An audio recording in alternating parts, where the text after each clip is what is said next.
nos ordinateurs, on peut manipuler différents types de fichiers, des images, des vidéos, des audios ou des textes. Ce sont les formats que nous les humains comprenons. Mais derrière les coulisses, ces fichiers ou ces datas sont traduits dans un langage que l'ordinateur comprend mieux, et c'est le langage binaire. Toutes les informations sont écrites sous forme de séquences de bits. Un bit, c'est une case contenant 0 ou 1. 1 signifie que le circuit électrique passe, 0 signifie que le circuit ne passe pas.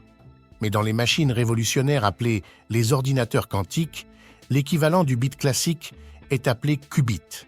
Le qubit peut contenir simultanément les valeurs 0 et 1 grâce à un phénomène fascinant appelé superposition. Cette technologie repose sur des principes de la physique quantique, une branche de la science qui étudie le comportement de la matière et de l'énergie à l'échelle atomique et subatomique.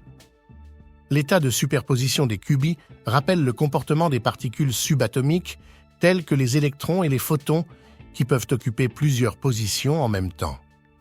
En théorie, et dans certains cas particuliers, les ordinateurs quantiques ont le potentiel d'effectuer des calculs beaucoup plus rapidement que leurs homologues classiques. Et c'est grâce à la capacité des qubits à traiter une multitude de combinaisons simultanément, offrant ainsi une efficacité algorithmique accrue. Mais cela ne concerne pas tous les problèmes, car même si l'ordinateur quantique va très vite, beaucoup de problèmes ne possèdent pas d'algorithme polynomial pour les résoudre. Autrement dit, si un problème est impossible à résoudre en temps polynomial ou raisonnable, alors cela ne va pas changer avec les ordinateurs quantiques.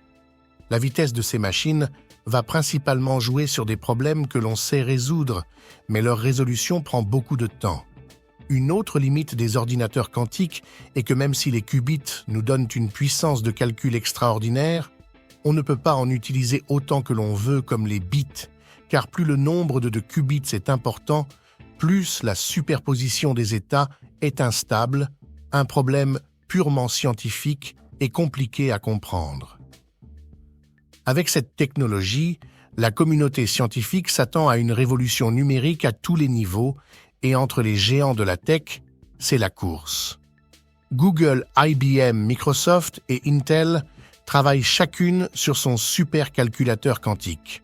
Leur objectif n'est pas de créer des ordinateurs quantiques personnels, mais de développer un supercalculateur quantique capable de résoudre des problèmes hyper complexes dans divers domaines, tels que la finance, la cryptographie et surtout l'intelligence artificielle. Finalement, si vous avez aimé cette vidéo, laissez-nous un like et allez regarder l'une des 2 vidéos qui s'affichent à l'écran.